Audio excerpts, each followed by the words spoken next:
রাগ উঠেছে যে কান্না করছে।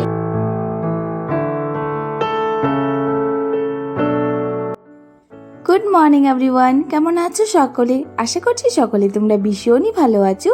আমরাও কিন্তু খুবই ভালো আছি। এখন ঘড়িতে প্রায় বাজে সকাল 5টা। এখন থেকে তোমাদের সবাইকে সাথে নিয়ে আজকে ব্লগটা স্টার্ট করলাম। আশা করছি তোমাদের আজকে ব্লগটা দেখতে খুব ভালো লাগবে। আজকে না 5টা বাজার 10 মিনিট আগেই ঘুম ভেঙে গেছিলো। উঠে দেখি বাইরেটা একদম অন্ধকার হয়ে রয়েছে। আর অন্ধকার থাকলে কিন্তু উঠলে ভালো লাগে না, কারণ কেউ বাড়িতে উঠেনি আর রাস্তা দিয়েও তেমন একটা লোক থাকে না।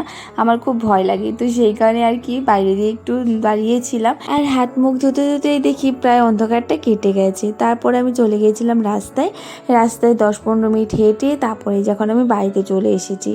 আর এসে তারপরে যে স্যান্ডেলটা খুলে না একটু মাটি দিয়ে হেঁটে নিলাম, মানে উঠোনটা দিয়ে হেঁটে নিলাম।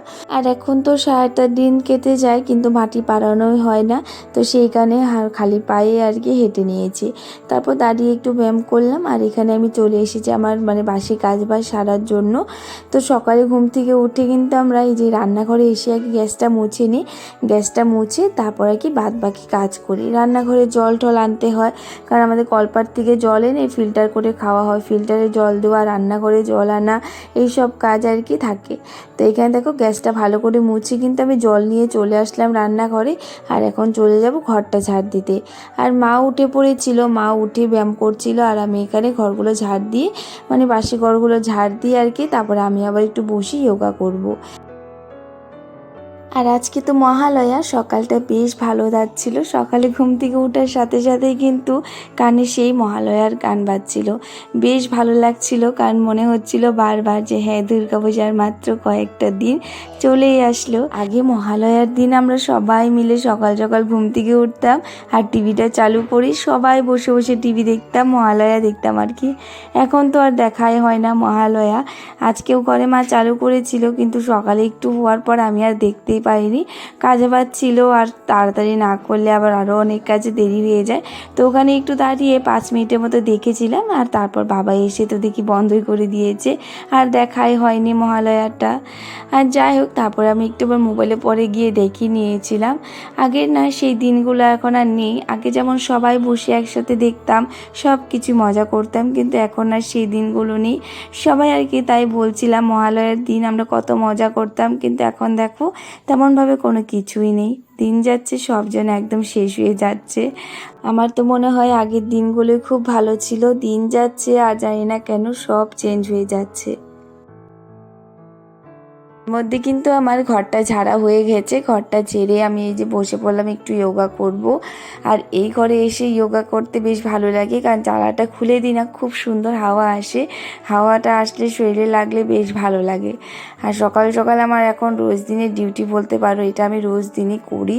যোগাটা করলে আমার মনে হয় শরীরটা খুব হালকা থাকে। মাম্মাম হওয়ার আগ পর্যন্ত কিন্তু আমি প্রায় করতাম রোজ দিন, কিন্তু এই মাম্মাম হওয়ার পর থেকে আর করা হয় না। এখন তো একদম কমে গিয়েছিল, তো ভাবলাম যে না আবারও শুরু করা। আর এই সকালে ওঠার পর থেকে না আমার যায় না কেন শরীরটা বেশ ভালো লাগে সকাল সকাল। তারপর থেকে আর কি দুপুরের দিকে একটু আলসি লেগে যায়, ঘুম পেয়ে যায়, তারপর একটু ঘুমিয়ে নিলেই হয়ে যায়। তো যাই হোক, দেখো আমি কিন্তু চলে আসলাম আবার রান্নাঘরে। এখানে আজকে বানাবো হলো ঘুগনি আর রুটি। টমেটো, পেঁয়াজ এইসব আর কি সব কিছু মশলাগুলো কষিয়ে নিয়ে দেখো এখানে আলু সিদ্ধ করে নিয়েছিলাম। আলুটা দিয়ে যখন একটু লাড়াচাড়া করে, প্রথমে তো কসুরি মেথি দিয়ে দিলাম, দিয়ে আবার একটু লাড়াচাড়া করে যখন মশলাটা একদম কষিয়ে এসেছিলো তখনই কিন্তু আমি এই ঘুগনিটা দিয়ে দিয়েছিলাম। আজকে ঘুগনিটা না মা সিদ্ধ করেছিল, মানে একটু জালটা কমিয়ে দিয়ে 10টার মতো হয়তো সিটি দিয়েছিল। তো দেখো একদম ঘুগনিটা মটরটা একদম গলে গেছে। মানে আরেকবারও দিয়েছিল আমাদের স্কুল থেকে, মামার স্কুল থেকে দিয়েছি কিন্তু বলাই হয়নি। কালকে স্কুলে গিয়েছিলাম, ওখান থেকে ওকে দিয়েছিল এটা খাওয়ার জন্য। অঙ্গনাবাদী স্কুল থেকে না এই চাওয়াল ডাল এসব আর কি দিতে থাকে। আর আমার বাড়ির পাশেই দিদিটার বাড়ি, তো দিদি বলতে থেকে এসে নিয়ে যাবে।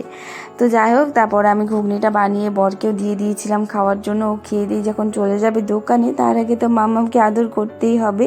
আর এই যে এখনই কিন্তু মাম্মাম ঘুম থেকে উঠলো, তো বাবার আদর খেয়ে নিচ্ছে। আর খাওয়ার পরই বলছে আমি বাইকে ঘুরে আসবো।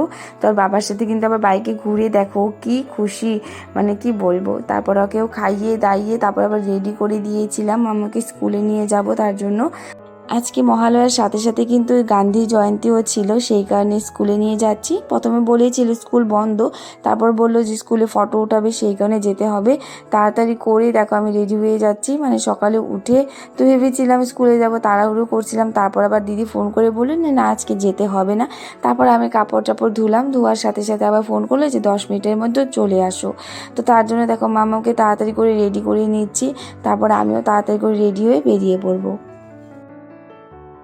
মাম্মাম তো স্কুলে যাওয়ার কথা হলে কখনো না করে না।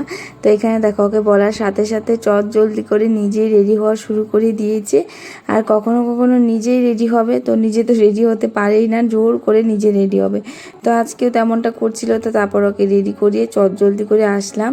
আর এসে দেখি দেখো এখানে মহাত্মা গান্ধীকে সাজিয়ে নিয়েছে, আর এখানে কেউ আসেনি, শুধু ম্যাডামরা ছিল। তো দুজন আসবে নাকি, তো তেমন একটা স্টুডেন্ট আসবে না বললো, শুধু ফটো ওঠানোর জন্য। তো এখন দেখো মাম্মাম এসেই খেলা করা শুরু করে দিয়েছে। আর তারপর আমরা এই যে দেখো কয়েকজন এসেছিল, মানে 3 জন বাচ্চাদেরকে নিয়েই করা হয়েছে, শুধু ফটোটাই উঠানো হয়েছে। আর লগে দেখো এই বাচ্চাটা এটা কান্নাকাটি করছে যে ও ফটো উঠবে না। তারপর ফটো ওঠানোর পর আমরাও চলে আসলাম বাইরের দিকে। তো আর এখানে দেখো আমাদের পাড়ার প্যান্ডেল, আগের বার তো 25 বছর হয়েছিল, সেই কারণে কিন্তু খুব ভালো করেই করা হয়েছিল পুজোটা। আর আমাদের পুজোর সামনে আরও একটা প্যান্ডেল হয়েছে, সেইখানে এবার 25 বছর হবে। তো যাই হোক দেখো তারপর কিন্তু আমিও চলে আসলাম বাড়িতে। এসে দেখি মা এখানে কাপড়গুলো ও একবার উঠাচ্ছে একবার দিচ্ছে, কারণ এই যে একটু পরপরই বৃষ্টি আসছে আবার কমে যাচ্ছে, এই করে করে না 2বার 3বার করে মানে আমাদের জামা কাপড় উঠানো হয়ে যায়। তো যাই হোক তারপর মা দেখো এখানে কয়েকটা উঠিয়ে দিয়েছিল আর কয়েকটা রেখেই দিয়েছিল, এগুলো ভিজা ছিল। আর তারপর আমি এখানে রান্নাটাও বসিয়ে দিয়েছিলাম, মানে আধা রান্না হয়েই গেছে। এখানে মাছ ভাজছি এখন আমি। আজকে বাটা মাছ রাখা হয়েছিল, তো বাটা মাছটা আজকে চালতা দিয়ে করব। বাবারও নাকি বেশ চালতা দিয়ে খেতে ইচ্ছে করছিল। আর এখানে দেখো রান্না করেছিল লাউ ঘন্ট করেছি, আর মামার জন্য আর আমার জন্য আলু ভাজি করেছি। আর সকাল তো ঘুগনি আছিল, সেই কারণে আর তেমন একটা কিছু রান্না করিনি। তো চলো আজকে তোমাদের সাথে শেয়ার করি আমি কীভাবে মাছের ঝোলটা বানাই। প্রথমে না তেল দিয়ে দিয়েছিলাম, তেল দেওয়ার পর দিয়ে দিলাম একটু সর্ষে আর রাঁধুনি, দিয়ে আলুটা দিয়ে দিয়েছি। আলুটা একটু ভেজে ভেজে যখন হয়ে এসেছে তখনই আমি একটু মশলা করে রেখে দিয়েছিলাম, যেমন লঙ্কা জিরে, তো সেটাই দিয়ে দিলাম। দিয়ে তারপর লবণ হলুদ এসব দিয়ে ভালো করে আবার নাড়াচাড়া করে তারপরে কিন্তু এই যে দেখলে চালতাগুলো দিয়ে দিলাম। চালতাগুলো না আগে থেকে কিন্তু সেদ্ধ করেই নিয়েছিলাম, তো সেদ্ধ না করলে আবার হবে না, নয়তো সেদ্ধ হবেই না। চালটাটা দিয়ে ভালো করে আবার একটু মশলার সাথে লাড়িয়ে চাড়িয়ে নিলাম, তারপর দিয়ে দিলাম দেখো জল।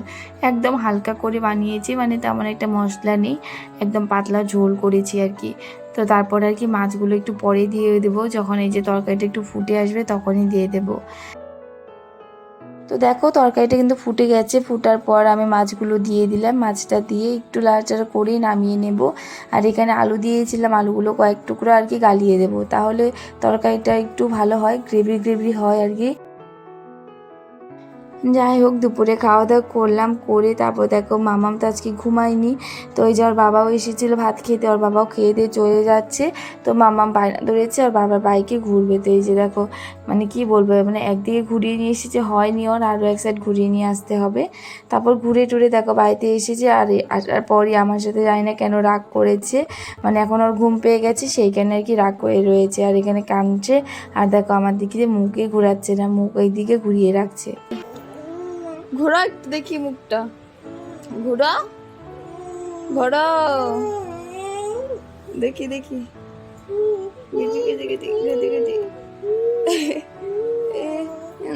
কান্না করে রে, কান্না করে রে, কান্না করে রে, কি হয়েছে?